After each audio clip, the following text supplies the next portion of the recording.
पूरे देश भर में 11 और 12 जून को आयोजित की जा रही है। उसी श्रृंखला में सिरसा जिला की प्रेस वार्ता में आप सभी आए हुए मेरे पत्रकार बंधुओं का मैं स्वागत करता हूं। इस प्रेस वार्ता को मुख्य रूप से हमारे जो वक्ता के रूप में लेंगे हमारे हरियाणा सरकार के चेयरमैन सिरसा जिला के प्रभारी श्री वेद फूला जी का भी मैं आज की प्रेस वार्ता में स्वागत करता हूं। इन्हीं के साथ मंच पर उपस्थित हैं हमारे संकल्प से सिद्धि कार्यक्रम। ये जो प्रेस वार्ता है 11 वर्ष का जो मोदी जी के नेतृत्व में कार्यकाल हुआ है, उस कार्यकाल की उपलब्धियों को जन जन तक पहुंचाने के लिए, क्योंकि वास्तव में देखा जाए देश आजाद होने से 2014 तक का जो कार्यकाल रहा हमारी विपक्ष की सरकारों का, उसकी तुलना में ये जो 11 वर्ष का कार्यकाल है ये कई गुना बेहतर है, बेहतरीन है। देश में हर वर्ग को उपलब्धियां इसमें प्राप्त हुई हैं और उसी बाबत उसको टैग दिया गया संकल्प से सिद्धि तक। जो संकल्प भाजपा ने लिया था मोदी जी के नेतृत्व में, उस संकल्प को सिद्धि तक ले जाने का कार्य निरंतर चल रहा है। उसी बाबत आज इस पत्रकार वार्ता में आप सभी का मैं स्वागत करता हूं।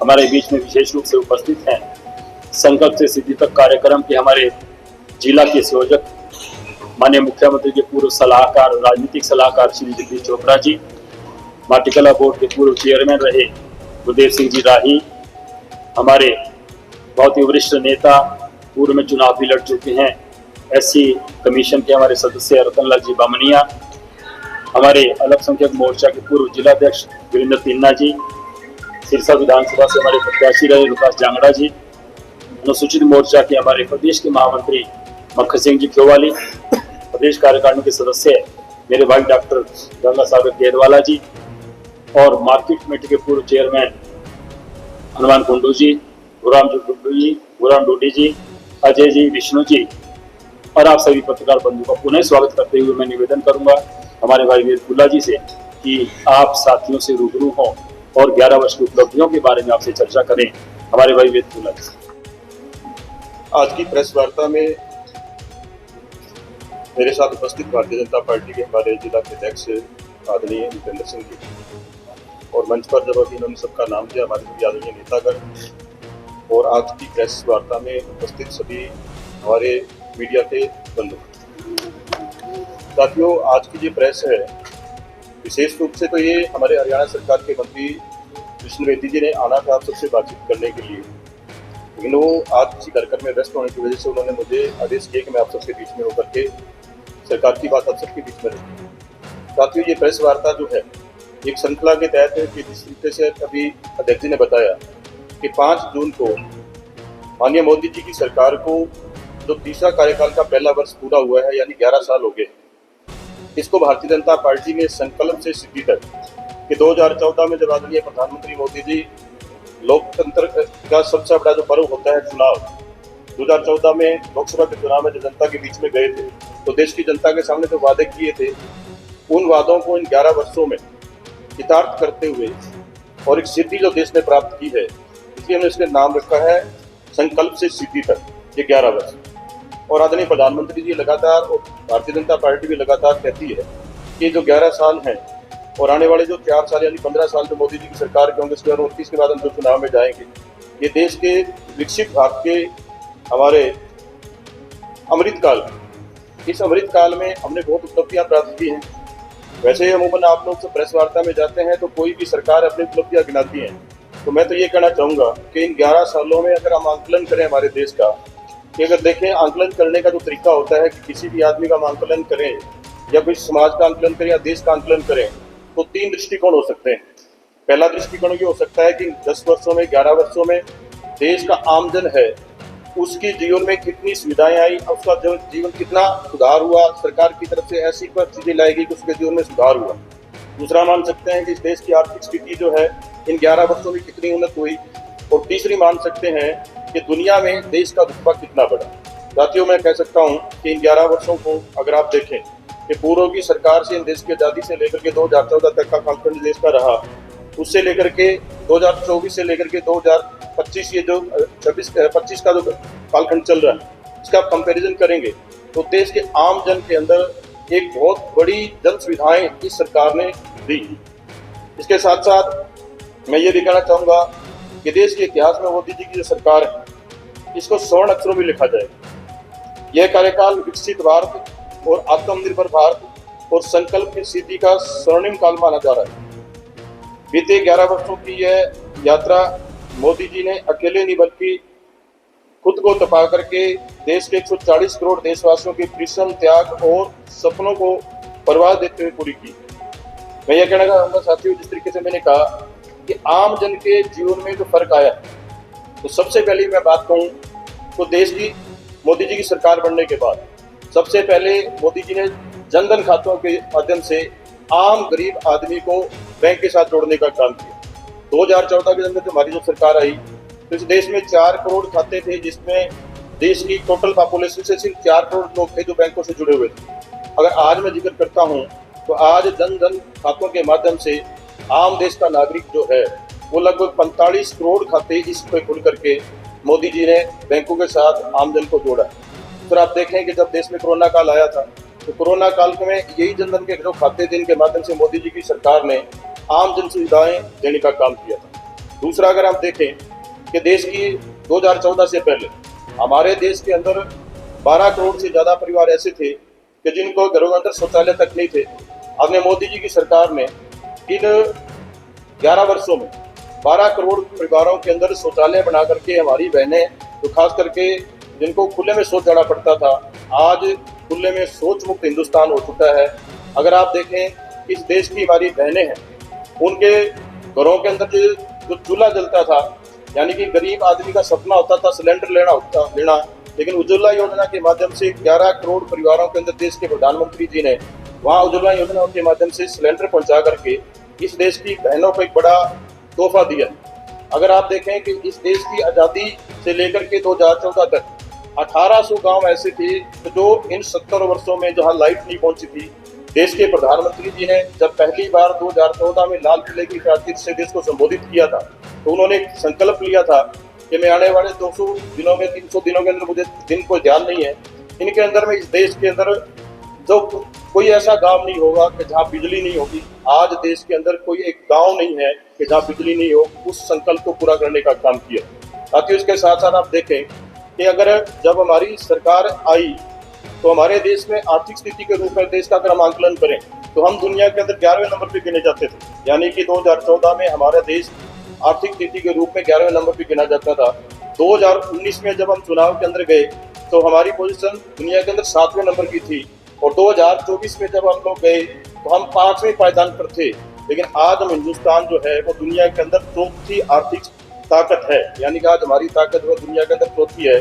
और देश के प्रधानमंत्री जी ने जो कहा है कि 2029 में जब जनता के बीच में जाएंगे तो हम दुनिया की तीसरी आर्थिक ताकत बन जाएंगे।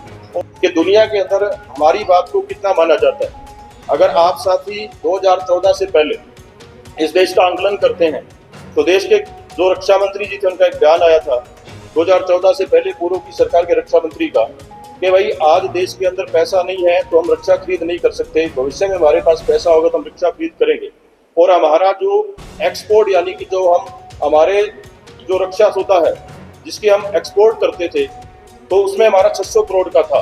लेकिन आज आप देखें कि हिंदुस्तान के अंदर देश के लड़ाकू विमान बनते हैं, सैन्य सम्मान बढ़ता है और उसको इंपोर्ट एक्सपोर्ट किया जाता है, वो आज 24,000 करोड़ का है। माननीय मोदी जी ने जो लक्ष्य रखा है 2029 तक का वो 50,000 करोड़ का है। अगर उसकी दूसरी ताकत को भी आप देखें कि आज ऑपरेशन सिंदूर के माध्यम से हिंदुस्तान जो हथियार बनाता है वो पाकिस्तान में टेस्ट करता है, उसके बाद दुनिया के अंदर बेचता है।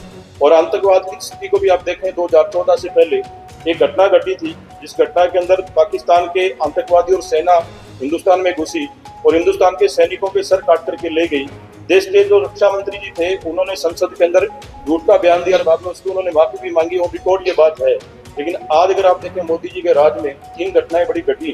पहली घटना 2016 29 सितंबर को जो घटी उड़ी के अंदर उसमें हमने सर्जिकल स्ट्राइक किया। आपको याद होगा कि दूसरी घटना घटी 2019 में तो 13 फरवरी को उसमें मोदी जी ने एयर स्ट्राइक किया। और तीसरी घटना जब घटी 22 अप्रैल पुलवामा पहलगाम के अंदर उसमें मोदी जी ने ऑपरेशन सिंदूर किया। ऑपरेशन जो सिंदूर हुआ है इसमें पूरी दुनिया जो है हिंदुस्तान की ताकत को देखा। कि 11 वर्षों का हमारा जो अमृतकाल रहा है उसको लेकर के आज प्रेस कॉन्फ्रेंस हम आपके बीच में कर रहे हैं। मैंने कुछ बिंदु आपके बीच में रखे हैं और कुछ और बातें हैं जो आपके बीच में मैं शेयर करना चाहूंगा। आज प्रधानमंत्री मोदी जी के नेतृत्व में जहां तकनीक है वहां तरक्की है, जहां भाजपा सरकार है वहां गरीब कल्याण है, जहां शासन अब सेवा है, सरकार अब सहभागी है, सुशासन अब संस्कृति है। मोदी जी के नेतृत्व में अब भारत सरकार का मतलब है responsive government, responsible government, accountability government, reform perform और transform government, public participation government. अगर आप देखें मोदी जी के राज के अंदर आम आदमी की अगर बात करें तो आम आदमी जो पहले इलाज नहीं करा पाता था, आज आयुष्मान योजना के माध्यम से अस्पतालों में उसे मुफ्त इलाज मिलता है। पहले जो सरकार की योजनाएं जनता तक पहुंचती थी उसमें बिचौलिए खा जाते थे, लेकिन अब आप देखें डायरेक्ट बेनिफिट के माध्यम से सीधा पैसा उसके खाते में जाता है। पहले हम इंपोर्ट पर आश्रित थे, लेकिन अब हम मेक इंडिया के माध्यम से एक्सपोर्ट हमारी लीड बन गई। पहले हम दुनिया की अस्थिर अव्यवस्था थे, आज हम दुनिया की चौथी आर्थिक ताकत हैं। ये 11 साल विकास, विश्वास, बदलाव के हैं। आज देश का हर नागरिक बदलते भारत को देख रहा है, अनुभव कर रहा है। मोदी जी ने देश की सफलता का श्रेय 140 करोड़ की हमारी जनता को दिया है। हम बदला नहीं बदलाव में यकीन करते हैं, क्योंकि ऊंचाई पर वही पहुंचते हैं जो बदला नहीं बदलाव में सोच रखते हैं। साथियों, आज देश में एक नई नीति बनी है। वो नीति बनी है कि आतंकवाद का हमला होगा तो युद्ध जैसी कार्रवाई होगी।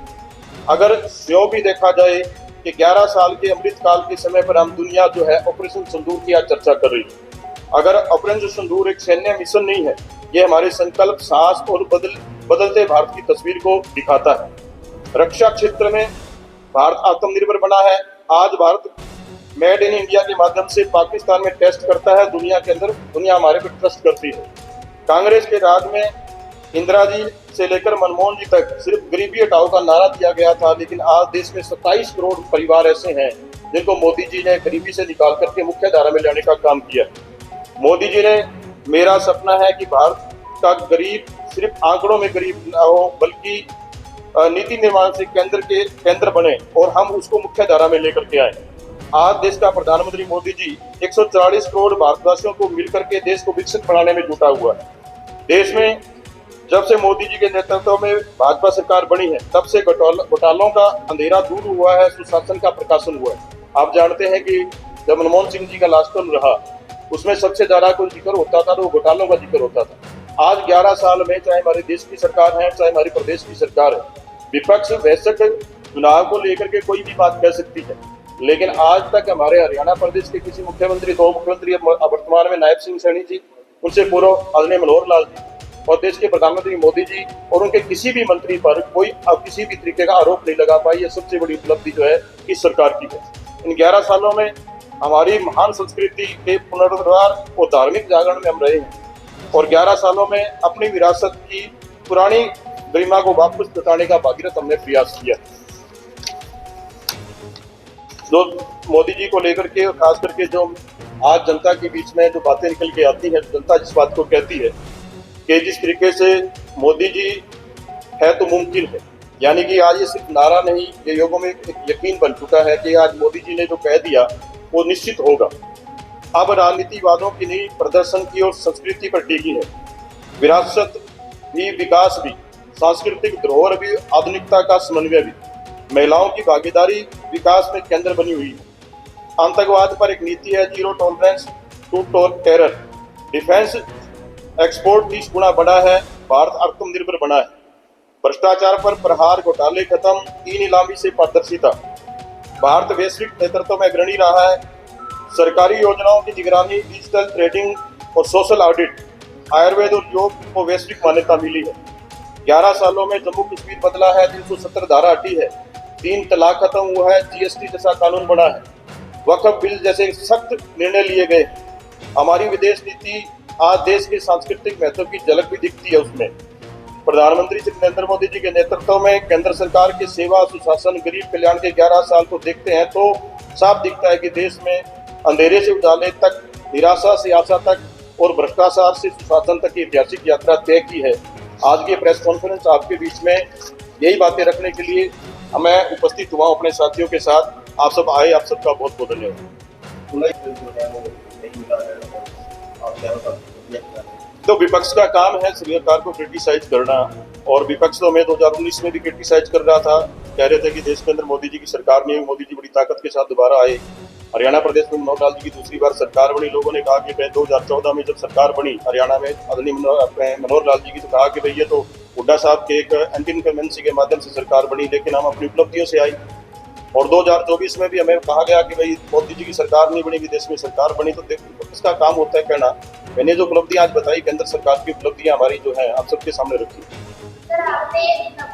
कह सकता हूं कि जो सिलेंडरों की पहले लाइन लगती थी, देखिए एक आंकड़ा अगर कांग्रेस सरकार के अंदर आप देखें तो जो आज दुनिया के अंदर महंगाई दर है, आज अगर पीछे अगर आप देखें तो महंगाई दर आज सबसे कम है पूरी दुनिया को देखा जाए हिंदुस्तान की। और सिलेंडर की अगर हम बात करें, जो कांग्रेस राज के अंदर एक आदमी को 3 दिन लाइन में लग करके एक सिलेंडर लेना पड़ता था। अगर एक आदमी की हम दिहाड़ी माने, अगर 200 रुपए उस टाइम की माने तो 600 रुपए तो उसका 3 दिन की दिहाड़ी चली जाती, 605 रुपए वो सिलेंडर लेता था, 11 रुपए में उसको मिलता था।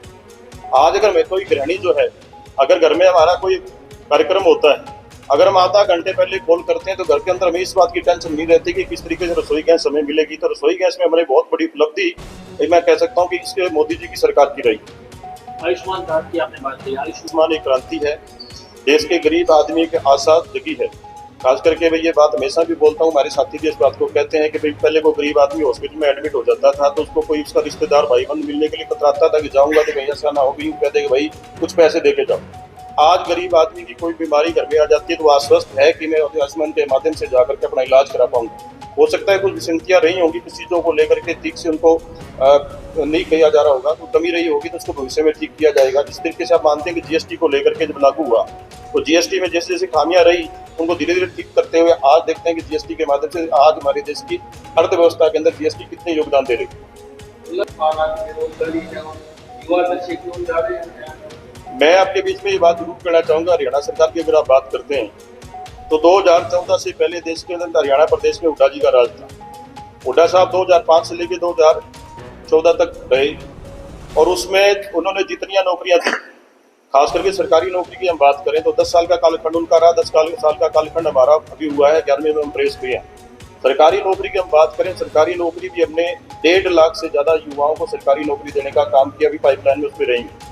और उसको अंदर देखें, अगर इसके साथ साथ इसमें अगर कौशल रोजगार को भी हम जोड़ें तो कौशल रोजगार का एक बहुत बड़ा आंकड़ा है, उसको भी ऐड करें तो ये संख्या जो है 2 लाख से 2.5 लाख के आसपास पहुंच जाती है। वो पूर्व की सरकारों की किसी की उपलब्धि नहीं रही, रोजगार के माध्यम से हमने ये चीज लेके आए हैं। दूसरा, अगर आप रोजगार की आप बात करते हैं तो आज के अंदर आप देखें, चाहे वो सरकारी स्कूल है या कोई कोचिंग सेंटर है या जहाँ युवा जाकर के अपने कौशल को बढ़ा सकता है। 2014 से पहले हरियाणा प्रदेश के अंदर कितने सेंटर से आप देख सकते हैं, आज कितने सेंटर हैं। उसके पीछे कारण यही रहा है कि मनोहर लाल जी के राज में, नायब सिंह जी के राज में हमने बिना खर्ची के नौकरी देने का काम किया। और क्वेश्चन दूसरा आपने उठाया नशे को लेकर, सरकार बहुत गंभीर है। आपने देखा होगा कि पीछे भी हमारे देश के गृह मंत्री आदरणीय अमित शाह जी ने चंडीगढ़ के अंदर उत्तरी भारत के जितने हमारे राज्य हैं उनको लेकर ये कमेटी बनाई है, उसमें उन्होंने बड़ी सख्त निर्णय लेने की बात की है। और जहां भी अभी सरकार से पीछे हमारे आदरणीय मुख्यमंत्री हरियाणा प्रदेश के अंदर उन्होंने साइक्लोन के माध्यम से एक यात्रा, साइकिल यात्रा पूरी हरियाणा प्रदेश की उन्होंने करी और खुद भी वो सिरसा के अंदर समापन में भी आए और उन्होंने अपने भाषण में भी ये बात कही कि हम लोग इसके ऊपर बड़े सख्त हैं और किसी भी तरीके की कोई भी जानकारी सरकार तक पहुंचती है उसको खास करके एक पोर्टल भी हमने लॉन्च किया है कि आपकी जो जानकारी आप देंगे, आपकी पहचान को गोपनीय रख करके उस पर एक्शन लिया जाएगा। मैं ये दावे के साथ कह सकता हूँ कि 2014 से पहले जो नशा माफियों को हरियाणा प्रदेश के अंदर संरक्षण मिलता था, भारतीय जनता पार्टी की सरकार में नशा माफियों को बिल्कुल संरक्षण नहीं मिलता। इस पे हमारी एक ही नीति है कि जहाँ को नशा बेचता है, कोई आता है, उसके खिलाफ सख्त कार्रवाई होती है। घोषणा करनी पड़ी है। हालात देखिए, आप इतनी मौतें हो चुकी है सिरसा में, ये सिलसिला रुक क्यों नहीं पा रहे हैं? आप क्या मीटिंग भी कर रहे हैं, पोर्टल भी बना दिया, लेकिन रुक क्यों नहीं पा रहा है? दिक्कत कहाँ है? मेरा ये कहना है आपके बीच में कि नशा जो है अकेले सरकार के प्रयास इसमें निरंतर है। दूसरा मैं कि समाज को भी इसमें हमें जागृत करने की जरूरत पड़ेगी। दूसरा मैं कहूँ कि मेरा बेटा है, नशा गाँव करती है लेकिन उसके बावजूद उन गाँव में नशा बिक रहा है। नहीं, सरकार इसमें एक्शन ले रही है। अगर कोई सरकार के पास आती है, मेरे पास आज मैं केंद्र सरकार की उपलब्धियों को लेकर के आपके बीच में उपस्थित हुआ हूँ। अगर आप ये कहेंगे अगली बार हम आपके सामने आए तो मैं आपके पास सिरसा के अंदर हमारा कितना एक्शन हुआ है इस सरकार के अंदर आंकड़ों के साथ आपको बता सकता हूँ। लेकिन आज मैं बात आपके बीच में केंद्र सरकार की उपलब्धियों को लेकर के कर रहा हूं। अगर आप ये कहें कि भी हमारी सरकार ने कितना एक्शन लिया है नशा के खिलाफ, आंकड़ों के साथ हम आपके बीच में बात करते हैं। आप वो भी आंकड़ा लेके आइए, कितनी मौत हो चुकी है सिरसा। जरूर बात वो करेंगे। वो आंकड़ा भी लेकर के आइए, जो पुलिस छिपाती है, इत्तफाकिया कार्रवाई करके जो है फाइल बंद कर दी जाती है, वो भी आंकड़ा लेके आइए। फैमिली आईडी में रुपया अभी तक फिट नहीं हो पाया, क्या बात है? फैमिली आईडी को लेकर के समाधान शिविर पहले हम रेगुलर लग रहा था, सोमवार से लेकर के शनिवार तक। अब 2 दिन है, सोमवार और बुधवार को, जिसमें डीसी साहब खुद बैठते हैं। किसी भी साथी को इस तरीके की कोई समस्या आती है तो वो उसमें समय रखा हुआ है 10 से लेकर के 11 बजे तक का। उसमें सारी सरकार वहाँ उपस्थित रहती है अधिकारियों के माध्यम से। अब इसमें दूसरी बात, अगर किसी कुछ ऐसी कोई टेक्निकल समस्या मुझे नहीं लगती कि जो पहले आ रही थी अब कोई आ रही है। शिविर लगने के बाद उन्होंने जो है मुख्यमंत्री की जो रैली थी वहां पर जाकर के विरोध प्रदर्शन किया। एक्शन नहीं हो रहा है, यहाँ पे भी नकली खाद बीज है वो मिल रहा है, किसानों को के साथ बड़ी लूट हो रही है। साहब, इसमें सरकार ने स्पेशली कानून बनाया है। आपने देखा होगा पिछली बार जो ये हमारे बीच में हमारे जो साथी, खास करके हमारे भाई जो खाद बीज का काम करते हैं, उन्होंने धरना भी दिया। अभी सरकार ने कानून बनाया है, विशेष रूप में कानून बनाया है। ऐसी कहीं भी कोई साथी बेचने में पाया जाता है तो उसको बड़ा सख्त, पहले कहा था कि कानून नहीं था इसमें कोई भी, सरकार नया कानून लेके आई है और कोई भी साथी पाया जाता है इसमें तो एक्शन लिया जाता है। राजस्थान में भी एक आपकी सरकार के ही मंत्री ने जो है थोड़ा भंडाफोड़ किया है, बहुत जगह पे है जो बड़ी स्केल पे जो है ये पेस्टिसाइड है वो नकली बिक रहा था। और वैसी हालात हरियाणा में भी है, जो कि बिल्कुल टच लगता है राजस्थान का। देखो, मैं आज केंद्र सरकार की बातें करने के लिए आपके बीच में उपस्थित हुआ हूँ। राजस्थान की मुझे बात ध्यान में नहीं है जो आप कह रहे हैं, कोई ऐसी विषय होगा जरूर आपके बीच में जाए।